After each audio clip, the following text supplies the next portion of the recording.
என் கண்மலையும் மீட்பெருமாகிய கர்த்தாவே, அடியுடைய வாயின் வார்த்தைகளும் இங்கே கூடியிருக்கிற எங்கள் அனைவருடைய இருதயத்தின் தியானமும் உமது சமூகத்தில் ஏற்புடையதாய் இருப்பதாக.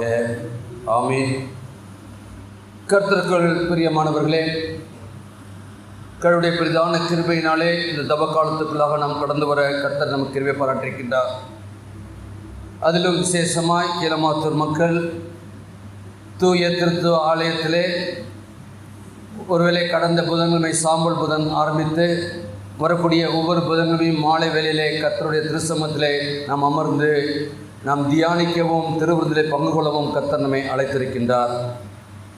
இந்த நாட்களை நாம் பார்க்கின்ற பொழுது இது கிறிஸ்து பாடுபட்டதை நாம் நினைக்க அழைக்கப்படுகின்றோம். இயேசு சுவாமி பாடுபட்டது அவருக்காக அல்ல, நமக்காக என்பதை நாம் முதலாவது ஒவ்வொருவரும் உணர்ந்து கொள்ள வேண்டும்.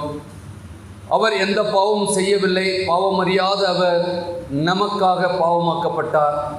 அதான் அவர் நம்முடைய பாவங்களை அவர் மேல் சுமந்து அதன் மூலமாய் கிடைக்கப்பெற்ற பாடுகளை, அவமானங்களை, கடைசியாக தன்னுடைய ஜீவனையும் கொடுத்தார் என்று பார்க்கின்றோம். இந்த நாள் நாம் வாசிக்க கேட்ட இந்த வேத பகுதி ஏன் நாம் தியானிப்போம் என்று சொன்னால், நம்முடைய வேத அறிஞர்கள் இயேசு கிறிஸ்துவனுடைய பாடு மரணங்களை குறித்து சொல்கின்ற பொழுது இயேசு சுவாமியின் பாடுபட்ட சரித்திரம் என்று சொல்லி அவர்கள் சொல்லியிருக்கின்றார்கள். ஒவ்வொரு வெள்ளிக்கிழமையிலும் அவர் தியானிக்கும்படியாக அது கொடுக்கப்பட்டிருக்கின்றது. இன்றைக்கு நாம் வாசித்த இந்த வேத பகுதி இயேசுநாதர் பிரதான ஆசானுடைய அரண்மனையிலே பாடுபட்டது.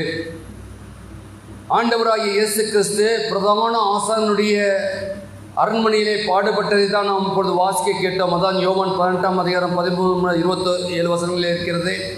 அதே இதை மத்தேயு 26ஆம் அதிகாரம் 57 முதல் 75 வசனங்களை பார்க்கலாம். அதே இதை மார்க்கு 14ஆம் அதிகாரம் 53 முதல் 72 வசனங்களிலும், லூக்கா 22ஆம் அதிகாரம் 55 முதல் 71 வசனங்களில் நாம் பார்க்க முடியும். ஆம் அன்புக்குரியவர்களே, இயேசுவை நியாயத்திற்க பிரதான ஆசாரியத்தில் காவியாயத்திலே கொண்டு போகிறார்கள். பிரதான ஆசாரியராக இருந்த காய்பா மாமனான அண்ணாவின் இடத்தில் அழைத்து செல்கிறார்கள். அப்போது நடைபெற்ற நிகழ்ச்சியை தான் நாம் வாசிக்க கேட்டோம். அப்பொழுது அங்கு நடைபெற்ற பொழுது 2 பேருடைய நிலையை நாம் அங்கு பார்க்க இருக்கின்றோம். அப்படினால் இன்றைக்கு நீங்கள் நானும் எந்த நிலையிலே இருக்கிறோம் என்பதை ஆவியானவர் மூலமாய் நாம் அறிந்து கொள்ள அழைக்கப்படுகின்றோம். இங்கு ஒன்று பார்க்கின்றோம், பேதுரு. வாசிக்கின்ற பொழுது பேதுரு பேதுரு பேதுரு பேதுரு. அடுத்ததாக பார்க்கின்றோம் அண்ணா எப்படி நடந்து கொண்டார் என்பதையும், பேதுரு எப்படி நடந்து கொண்டார் என்பதையும் 2 தலைப்புகளில் நாம் தியானிக்க நமக்கு பரிசுத்த ஆவியானவர் கிருபை செய்வார். ஒன்று உறுதியாய் இருக்க வேண்டியவர், இரண்டாவது நீதியாய் செயல்பட வேண்டியவர். ஒன்று உறுதியாய் இருக்க வேண்டியவர். அங்கு நாம் வாசித்த அந்த வேத பகுதியை பார்க்கின்ற போது 15 முதல் 18 வசனங்களை பார்க்கணும்னு சொன்னால் 18ஆம் அதிகாரம் அங்கு பார்க்கிறோம். சீமோன் பேதுரு வேறொரு சீசனும் இயேசுவுக்கு பின் சென்றார்கள். அந்த சீசன் பிரதான ஆசாரியனுக்கு அறிமுகமாக இருந்ததனால் இயேசு உடனே கூட பிரதான ஆசாரியனுடைய அரண்மனைக்குள் பிரவேசித்தான். பேதுரு வாசல் அருகே நின்றான். அப்பொழுது பிரதான ஆசாரியனுக்கு அறிமுகமாக இருந்த மற்ற சீசன் வெளியே வந்து வாசல் காக்கிறவர்களுடனே பேசி பேதுருவையும் உள்ளே அழைத்து கொண்டு போனான். அப்பொழுது வாசல் காக்கிற வேலைக்காரி பேதுருவை நோக்கி, நீயும் அந்த மனுஷனோடே மனுஷனுடைய சீசரில் ஒருவன் அல்லவா என்றால் அவன் நான் அல்ல என்றான். அங்கே பார்க்கின்ற பொழுது நான் அல்ல. இதே பார்க்கின்ற பொழுது இதே 25-27 வசனங்கள் பார்ப்போம் சொன்னால் அங்கும் வருகிறது. 25ஆம் வசனத்தை பார்க்கிறது. சீமோன் பேதுரு நின்று குளிர் காய்ந்து கொண்டிருந்தான். அப்பொழுது சிலர் அவனை நோக்கி நீயும் அவனுடைய சீசர்களில் ஒருவன் அல்லவா என்றார்கள். அவன் நான் அல்ல என்று மறுதலித்தான். அங்கு பார்க்கின்ற பொழுது 26ஆம் வசனம் பிரதான வேலைக்காரன் பேதுருவை காதர வெட்டினவனுக்கு இனத்தனாகிய ஒருவன் அவனை நோக்கி நான் உன்னை அவனுடனே கூட தோட்டத்தில் காணவில்லை என்றான். அப்பொழுது பேதுரு மறுபடியும் மறுதலித்தான். அன்புக்குரிய திருச்சபை மக்களே, பேதுருவிடத்திலே ஆண்டவர் ஒரு சிரிப்பை கொடுத்திருந்தார். என்ன கொடுத்திருந்தாரு? இன்றைக்கு சேவல் கூறுக்காக நீ என்னை 3 முறை மறுதலிப்பாய். ஆண்டவர் கொடுத்த வார்த்தையை மீறி அவன் அங்கு செல்கின்றான். பிற சீசர்கள்லாம் இயேசு விட்டு ஓடிட்டாங்க. ஆனால் பேதுரு என்ன பண்ணுறாரு? அவர் கூடயே போகிறாரு, அரண்மனைக்குள்ளே போகிறாரு. அங்கே போனியா அவனா நம்ம பார்க்குற ஒரு தைரியசாலி. ஆனால் அங்கே பார்க்கின்ற பொழுது அவனுக்குள்ளாக ஒரு பயம் உண்டாகின்றது. ஆம் என்று சொல்லிவிட்டால் நமக்கும் இவரை போல பாடு வருமோ? இன்றைக்கு அநேக கிறிஸ்தவருடைய வாழ்க்கை அப்படிதான். நான் ஆண்டவருக்காக ஆண்டவருடைய பிள்ளை என்று சொல்வதற்கே நாம் வெட்கப்பட்டு கொண்டிருக்கின்றோம். ஆண்டவர் நமக்கு அருமையாய் ஜீவனை கொடுத்திருக்கின்றார், நமக்கு தேவையான எல்லா காரியங்களும் கொடுத்தார். இயேசு எனக்கு இதை செய்தார்னு சொல்லி நாம் பறைசாற்ற நாம் தவறுகின்றோம். அன்றைக்கு பேதுரு அதான் மறுதலிக்கின்றான். அங்கே மறுதலிப்பது போன்ற அங்கு தனிமையிலே இருந்தாலும் கூட நாம் ஆண்டவரை எந்த சூழ்நிலையும் யாரிடத்திலும் நாம் விட்டு விடாதபடி இருக்க அழைக்கப்படுகிறோம். ஆண்டவர் நிச்சயமாக சோதனையை கொடுப்பார். சோதனை வருகின்ற பொழுது சோதனை செய்கிற மனுஷன்தான் ஆண்டவரோடு கூட இருக்கின்ற மனுஷனாக இருக்க முடியும். நமக்கு சோதனை வந்து கொண்டே இருக்கின்றது. யாரும் இல்லைன்னு சொல்ல முடியுமா? நம்முடைய தனிப்பட்ட வாழ்க்கையிலும் குடும்ப வாழ்க்கையிலும் நம்முடைய சரீரத்தில் எவ்வளவு பலவீனங்களை இன்னைக்கு சத்துருவானவன் கொண்டு வந்து கொண்டிருக்கின்றான். சோதனைக்குள்ளாக நாம் கடந்து செல்கின்றோம். அப்படின்னா சோதனை வருகின்ற பொழுது அதை நாம் மேற்கொள்ள நாம் அழைக்கப்படுகின்றோம். எப்பொழுதும் கிறிஸ்துவுக்காக உறுதியோடு கூட நிற்க அழைக்கப்படுகிறோம். பேதுரு சொல்லுகிறார், முதலாவது நான் அறியேன்.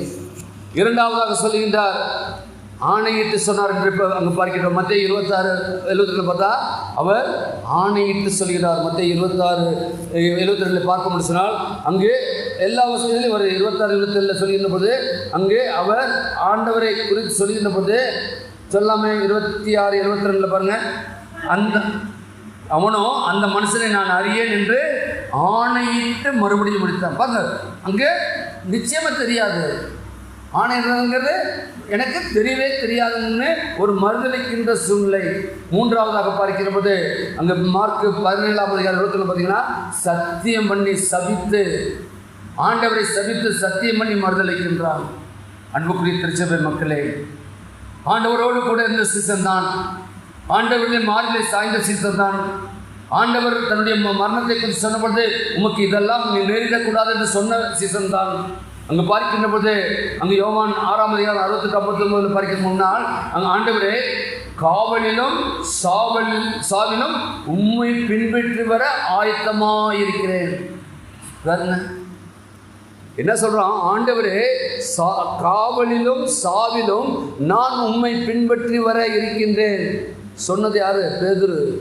ஆனால் இன்றைக்கு பேதுருடைய நிலைமை என்ன? சத்தியமணி வரை நான் அறியேன், ஆண்டவராய் இயேசு கிறிஸ்துவை அறியேன்னு சொல்லி அங்கு பார்க்கின்றோம். அவனுடைய பின்மாற்றத்தை பார்க்கின்றோம். அவனுடைய படிப்படியான மிக மோசமான நிலை அங்கு சொல்வதை பார்க்கின்றோம். அன்புக்குரியவர்களே, இன்றைக்கு நீங்கள் நானும் இருக்கக்கூடிய காலங்களிலே ஒருவேளை இந்த உலகத்தில் இந்த சமுதாயத்தில் வாழ்ந்து கொண்டிருக்கின்றோம். சமுதாயத்தின் சூழ்நிலைகள் நம்மை எச்சரித்துக் கொண்டிருக்கின்றது. ஆனால் நாம் கொண்டிருக்கின்ற விசுவாசத்திலே, ஆண்டவருக்கு மீது நாம் வைத்திருக்கின்ற விசுவாசத்திலே நாம் நிலைத்திருக்க இந்த தவச காலத்திலே நிச்சயமாக ஆண்டவர் உதவி செய்வார். ஆனால் அந்த உதவியை ஆண்டவர் ஒருவர் தான் கொடுக்க முடியும். அதற்கு தான் தவ காலத்திலே நாம் ஆண்டவரோடு கூட அமர்ந்து ஜெபித்து வேத வாசித்து தியானித்து இருக்கக்கூடிய இந்த 40 நாட்களை ஆண்டவர் கிருபையாய் கொடுத்திருக்கின்றார். ஒரு வாரம் போயாச்சு. நாம் நாட்கள் ஓடிக்கொண்டிருக்கின்றது. நம்முடைய விசுவாசத்தை ஒரு விஷயம் ஆராய்ந்து பார்க்க அழைக்கப்படுகின்றோம் என்றால் அங்கே பேதுருடைய வாழ்க்கையை போல நம்முடைய வாழ்க்கை இருக்கக்கூடாது. ஆனால் பேதுரு அங்கு மறுதலித்தார் என்று பார்க்கிறோம். அதே பார்க்கிற பொழுது தானியேலே பார்ப்போம் என்று சொன்னால் தானியேல் 3ஆம் அதிகாரத்தில் பாருங்க, அங்கே சொல்லப்படுகின்ற காரியம் என்ன? அங்கே ராஜாவாகிய நேபுகாத்நேச்சர் என்ன செய்கிறாரு? 60 முழ உயரமும் 6 முழ அகலம் கொண்ட பொற்சிலை பண்ணிட்டு வணங்கணும்.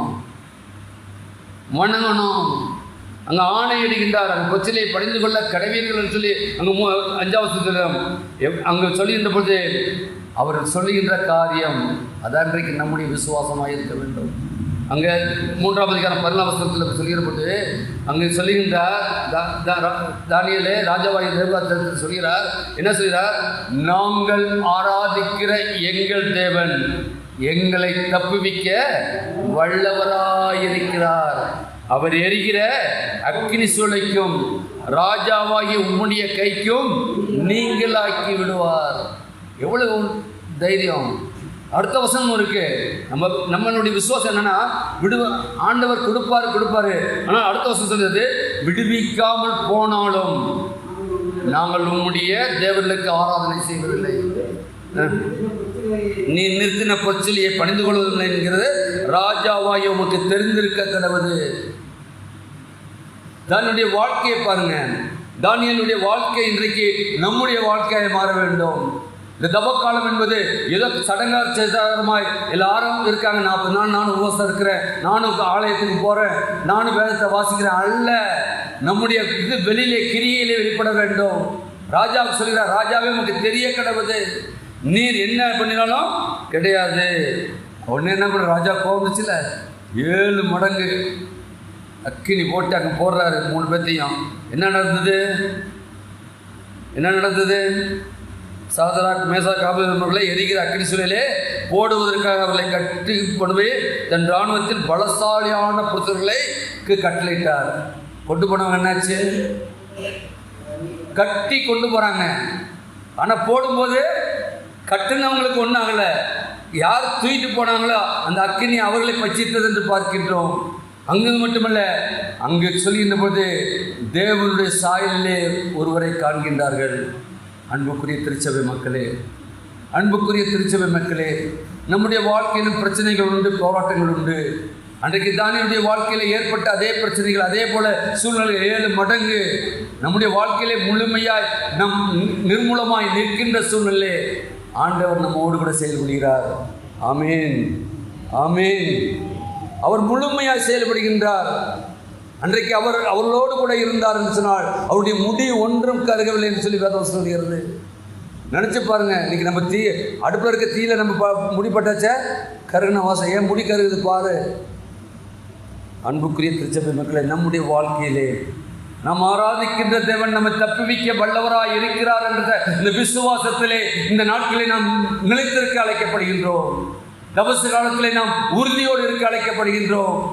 திருத்துவ ஆலயம் நமக்கு கிருபையாய் கொடுக்கப்பட்டிருக்கிறது. கூடி வருகின்ற வேலையெல்லாம் ஆவியானவர் நம்மோடு கூட இடைபட இருக்கின்றார். ஆவியானவர் நமக்கு கட்டளையிட இருக்கின்றார் என்று சொல்லுகின்ற வார்த்தையை கேட்டு விட்டு போகல, கேட்டு நம்முடைய வாழ்க்கையிலே அது கிரியிலே வெளிப்பட நம்மை அர்ப்பணிக்க அழைக்கப்படுகின்றோம். என்னால் கிறிஸ்துவுக்காக உறுதியாய் நிற்கும் வாய்ப்பை அங்கு பார்க்கின்ற பொழுது பேதுரு இழந்திருக்கின்றான். இழந்தாலும் கூட மீண்டும் அவ்வாறு சூழ்நிலை அவனுக்கு கிடைக்க என்று தவறவிடவில்லை என நாங்கள் பார்க்கின்றோம். என்ன நடக்குது? லூக்கா 22:61 பார்க்கின்ற போது இயேசு போகின்றார். அவர் என்ன பண்ணுறாரு? பேதுருவை திரும்பி பார்த்தார். பேதுரு மனநொந்து அழுதான் என்று பார்க்கின்றோம். ஆண்டவர் நம்மை பார்க்கின்றார். பேதுரு மனம் கசந்து அழுதான். ஒருவேளை யூதாஸ் காரியத்தை அவரை 30 காசுக்காக காட்டி கொடுத்தாலும் கூட அவன் மீண்டுமாக அது வேண்டாம் என்று சொல்லி வீசி எரிந்து விட்டுவினான். இன்றைக்கும் அது இரத்த நிலமாக இருக்கின்றது. ஆனால் அவன் மீண்டும் ஆண்டவரிடத்திலே வரவில்லை. பேதுரு தன்னுடைய குற்றத்தை உணர்ந்தான். மறுதலித்த சேவை கூமுனவுடன் ஆண்டவர் சொன்ன வார்த்தை அவனுக்கு வெளிப்பட்டது. அவன் மன கசந்து அழுதான். அழுகின்ற பொழுது ஆண்டவர் பார்க்கின்றார். அதே ஆண்டவர் தான் இன்றைக்கு உங்களையும் என்னையும் தூய திருத்துவ ஆலயத்தில் பார்த்து கொண்டிருக்கின்றார். நம்முடைய அழுகையை அவர் அறிந்திருக்கின்றார். ஒருவேளை மற்றவர்களைப் போல நாம் கண்ணில் வர வேண்டாம். நம்முடைய உள்ளத்திலே வேதனையோடு கூட வியாகுலத்தோடு கூட என்ன நடக்குமோ, எப்படி நாம் வாழ்வோமோ, என்ன நம்முடைய வாழ்க்கையிலே ஆண்டவர் என்ன திட்டம் வைத்திருக்கிறாரோ என்று சொல்லி நாம் அங்கலாய்த்து கொண்டிருக்கின்றோம். ஆண்டவர் காண்கின்ற கர்த்தர். அவர் பார்த்த மாத்திரத்திலே பேதுரு தன்னை முற்றிலுமாக ஆண்டவருக்கு ஒப்பு கொடுத்து பேதுருடைய கரத்திலே திருச்சபையின் திறவுகோலை கொடுத்தார். சொல்லுவாங்க, பேதுரு தான் திருச்சபைக்கு முதலாம் போப். அவர் இந்த பேதுரு மேல் தான் திருச்சபை கட்டப்பட்டது. ஹோலிலாண்டுக்கு போனோம்னா தெரியும். ஹோலிலாண்டில் பார்த்தீங்கன்னா பேதுரு சிலை, பெரிய சிலை வச்சு அவருடைய கையில் நம்ம சாவி நம்ம வச்சுருக்கோமே, ஆலய சாவி மாதிரி ஒரு பஞ்சு வச்சுருப்பார். அது மாதிரி ஒரு சிலை. எதற்கு காரணம் என்ன? மனம் கசந்து. இன்றைக்கு ஆண்டவர் நம்மையும் அப்படி தான் எதிர்பார்க்கின்றார். நம்முடைய வாழ்க்கையை அறிந்திருக்கின்றார்.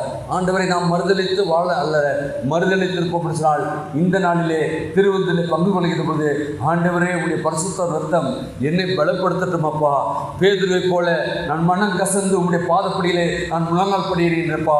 உம்முடைய ரத்தத்தின் மூலமாய் வருகின்ற வல்லமை அது எனக்கு கிடைக்கட்டும் அப்பா. உம்முடைய ரத்தம் என்னை சுத்தமாகட்டும் அப்பா. என்னுடைய பலவீனங்கள் எல்லாம் நீக்கட்டும் அப்பா. என்னுடைய கண்ணீர் எல்லாம் மாற்றட்டும் அப்பா அப்படின்னு சொல்லி நம் கருத்தில் ஏந்தி அவருடைய சரீரத்தின் ரத்தத்தை பெற்றுக் கொள்கிற பொழுது நிச்சயமாக ஆண்டவர் நம்மை கொண்டு பெரிய காரியங்களை செய்ய இருக்கின்றார். அந்த பேதுரு கடைசியாக என்ன? இரத்த சாட்சியாய். இயேசு எப்படி மரித்தாரோ அவனையும் சிலுவையில் தான் அடைக்கின்றாங்க. ஆனால் அவன் சொல்லுகின்றான், என்னை இயேசுவை போல சிலுவையில் தலைகீழாக சிலுவையிலே மரித்தான் என்று பார்க்கின்றோம். இயேசுவை போல அல்ல, நான் என்னை தலைகீழாக சிலுவையிலே அறையுங்கள் என்று சொல்லி தலைகீழாய் அவன் சிலுவையிலே அறையப்பட்டான் என்று பார்க்கிறோம். இரத்த சாட்சியாக. ஆனால் ஆண்டவருக்காக நீங்கள் நான் நிற்கின்ற பொழுது பாடுகள் உண்டு, வேதனைகள் உண்டு.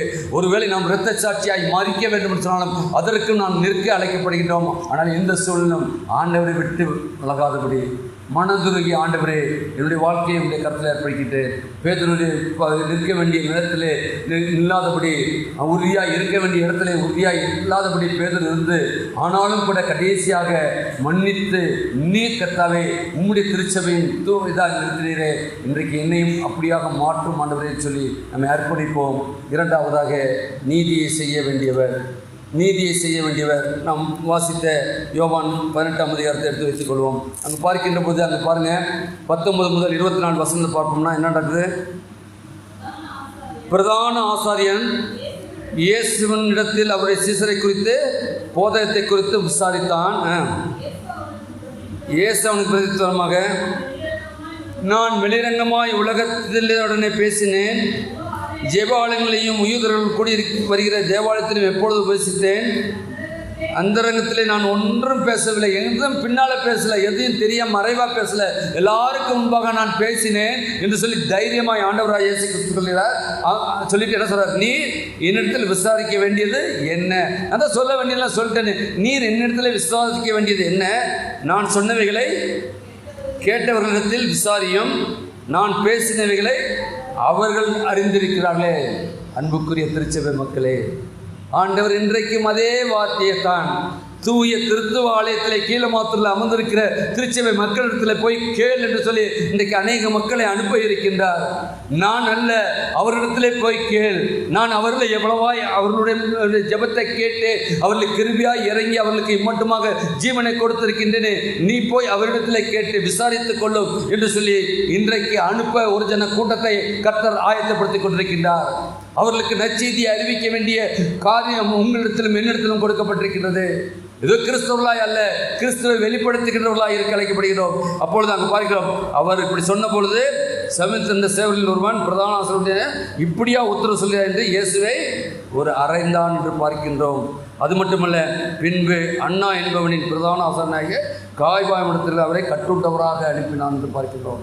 அன்புக்குரியவர்களே, வழக்கை விசாரிக்கும் போது வழக்கத்துக்கு என்ன பண்ணணும்? வழக்குக்கு சம்மந்தப்பட்டதை கேட்கணும். அதானே எதுக்காக பிடிச்சிட்டு வந்திருக்காங்களோ அதை தான் கேட்கணும். ஆனால் அங்கே என்ன நடக்குது? அவர் என்ன போதகம் பண்ணினார், போதகத்தை கேட்கணும். போதகம் பண்ணது தானே கூட்டு வந்திருக்காங்க. திருப்பி அவரிடத்துல கேட்கறது என்ன? அவரை எப்படியாவது குற்றப்படுத்த வேண்டும். குற்றப்படுத்த இன்றைக்கும் ஒரு ஜன கூட்டம் உங்கள் மத்தியிலும் என் மத்தியிலும் உண்டு. நம்மிடத்தில் நல்லவர்களைப் போல பேசி நம்முடைய வாயிலிருந்து வருகின்ற வார்த்தையின் மூலமாய் நம்மை குற்றப்படுத்த ஒரு ஜன கூட்டம் உண்டு. அன்றைக்கு அதான் நடந்தது. இயேசுவிடத்திலே கேட்கின்றார். அதான் இயேசு ஓப்பன சொல்ற, எல்லாத்தையும் நான் சொல்லிட்டேனே, எல்லாத்தையும் கேட்டிருக்கீங்களே, கேட்டவன்ற போய் கேட்டுக்க. ஆண்டவர் திருப்பி சொல்லவில்லை. அப்படினால் இயேசுவின் போதனைகளை சீசர்கள் சொன்னார்கள் என்று பார்க்கின்றோம். அவர் வெளிரங்கமாய் பேசினார் என்று பார்க்கின்றோம். அப்போஸ்தலர் நடவடிக்கையில் பார்க்கின்ற போது 26ஆம் அதிகாரம் 24 29 அப்போஸ்தலர் பவுல் சொல்கிறார், தைரியமாய் அப்போஸ்தலனாகிய பவுல் சொல்கிறார், தைரியமாய் அவர்களுக்கு முன்பாக பேசுகிறேன் என்று சொல்லி பார்க்கிறார். ஆண்டவர் நமக்குள்ளாக இருப்பார்கள். நம் எந்த சூழ்நிலையிலும் தைரியமாய் ஆண்டவருக்காக நிற்க அழைக்கப்பட்டவர்களாக இருக்கிறோம். அவர் வாயிலிருந்து வார்த்தையில் குற்றம் காண வேண்டும் என்றுதான் அவனுடைய நோக்கம்.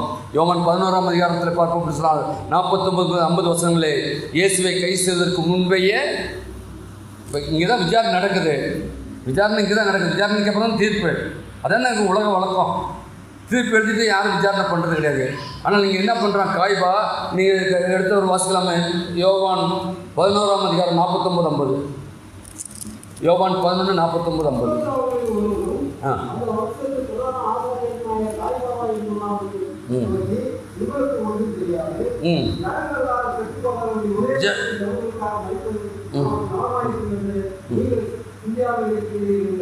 பாருங்க, ஆக்சுவலாக பிடிச்சு கொண்டு போய் அங்கே விசாரணை நடக்குது. விசாரணை நடக்குதுன்னா அங்கே என்ன மக்களுக்கு என்ன சொல்கிறோம், ஒருவர் எல்லாருக்காக மறிப்பது நல்லது. அது காரணம் என்ன, அங்கே அதுக்கு முன்னால் உள்ள வசனங்கள்லாம் பார்த்தீங்கன்னா, அவர் அற்புதங்களையும் அடையாளம் செய்ததுன்னு அதை விசுவாசம் உள்ளவர்கள் அநேகர் அவரிடத்தில் விசுவாசம் வைத்தார்கள். இவ்வளோ ஆண்டவருக்கு நாம் விசுவாசம் வைக்கின்ற பொழுது அங்கே ஆண்டவருடைய காரியம் என்ன, அங்கே அவருக்கு மரணம் எழுதப்படுகின்றது. அங்கு பார்க்கின்றோம். அப்பொழுது பிரதான ஆசிரியர் ஆலோசனை சங்கத்தில் கூடி வந்து நாம் என்ன செய்கிறது, இந்த மனுஷன் அநேக அற்புதங்களை செய்கிறானே. இன்றைக்கு ஆண்டவர் நம்முடைய வாழ்க்கையிலே அற்புதம் செய்து கொண்டிருக்கின்றார். நம்முடைய வாழ்க்கையிலே அதிசயங்களை செய்து கொண்டிருக்கின்றார். ஆண்டவருடைய பிள்ளைகள் ஒவ்வொரு நாளும் அற்புதத்தையும் அதிசயத்தையும் காண வேண்டும் சொல்லி ஆண்டவர் விரும்புகின்றார். ஆனால் உலகம் என்ன பார்க்குறாங்களே அங்கே. அதனால் என்ன நடக்குது, என்ன செய்ய, காய்பா என்பவன் அவர்கள் நோக்கி உங்களுக்கு ஒன்றும் தெரியாது. அவர் மேல் விசுவாசம் வச்சு போகிறாங்க, கிடைச்சதை பார்க்குறாங்க, ஆனால் உங்களுக்கு ஒன்றும் தெரியாது. ஜனங்கள் எல்லாரும் கெட்டு போகாதபடி கெட்டு போகிறது எப்படி, ஆண்டவர் மேல் நம்பிக்கை வைக்கின்ற பொழுது உலக மக்கள் என்ன சொல்கிறாங்க, இவர்கள் பைத்தியம். யோபுடைய வாழ்க்கையிலே பார்க்கின்றமே, ஆண்டவருக்காகத்தான் நின்றான். ஆனால் மனைவி என்ன சொல்கிறார், இன்னமா ஆண்டவரை துதிக்கிறாய், தூசித்து ஜீவனை விடும். உடனே அவன் என்ன சொன்னான், பைத்தியக்காரி போல பேசாத. இன்றைக்கு நம்மையும் பார்த்து அப்படிதான் மக்கள் பேசிக்கொண்டிருக்கின்றார்கள். ஆண்டவரிடத்தில் நன்மை பெற்ற நம் தீமையை பெற வேண்டாமான்னு சொல்லி அங்கே யோபு சொல்கின்றாரே. நம்முடைய வாழ்க்கையில் இங்கே பார்க்கின்றோம், அவங்க அங்கேயே எழுதியாச்சு கெட்டு போவதில்லை. அதனால் ஜனங்களுக்காக ஒருவன் மரிப்பது நல்லது, மரிப்பது நல்லது என்று சொல்லி அங்கேயே நீங்கள் சிந்திக்காமல் இருக்கிறதல்ல. சிந்தனை எப்படிப்பட்டது, ஆண்டவர் மரிக்கணும், அதுதான் சிந்திக்கணும்னு சொல்லி அங்கே சொல்லப்படுகின்றது. அன்புக்குரியவர்களே, முன்னால் யூத தலைவர்கள் விசாரணைக்கு நேர்மையானது என்று விசாரணை செய்த நேரமும் தவறான நேரம். நடுராத்திரியில் விசாரணை பண்ணக்கூடாது, அதான் சட்டம். ஆனால் ஆண்டவரை இரவு முழுவதும் விசாரிக்கின்றார்கள். அது தண்டித்த நேரம் இரவு அவர்களுக்கு தண்டனை கொடுக்கிறார்கள். தலைவன் வழக்கை விசாரித்து கொண்டிருக்கும் போதே அங்கே போர்ச்சகவன் ஒருவன் அடிக்கலாமா, அவருடைய கன்னத்தில் நீ இப்படியா பேசுகிற, பேசிக்கிட்டு இருக்கும்போதே இடையில இப்படித்தான் இன்றைக்கு நம்முடைய விசுவாசத்துக்குள்ளாக சத்துருவானவன் ஊடுருவி வந்து கொண்டிருக்கின்றான். ஆண்டவருக்காக நீங்கள் நான் ஓடுகின்ற பொழுது இடையில ஒரு ஜன கூட்டம் நம்மை எப்படியாவது ஓட விடாதபடி தடுத்து எப்படியாவது ஆண்டவருக்குள்ளாக வளமனது இன்றைக்கு நம்மை வழிநடத்தி கொண்டிருக்கின்றது. அவன் வந்து அடிக்கின்றான் ஆண்டவரை என்று பார்க்கின்றோம். அன்புக்குரியவர்களே, அதுக்கு காரணம் என்ன, அங்கு கை நீட்டி அடிக்கின்றான். இந்த அநியாயமாய் செய்தவனை பார்க்கின்ற பொழுது கர்த்தர் கேள்வி என்ன கேட்டார், நாமும் நமக்கு தீங்கு இழைப்பவர்களை ஏன் என்று கேட்கணுமா கேட்கக்கூடாதா? அவருக்கு ஆண்டவர் சொல்றாரு, என்ன சொல்றாரு, என்ன நீ ஏன் அடிச்ச கேட்குறாரா கேட்கலையா? அடிச்சதுக்குன்னு 28ஆம் வருஷத்தை பாருங்க. அப்படி சொன்னபோது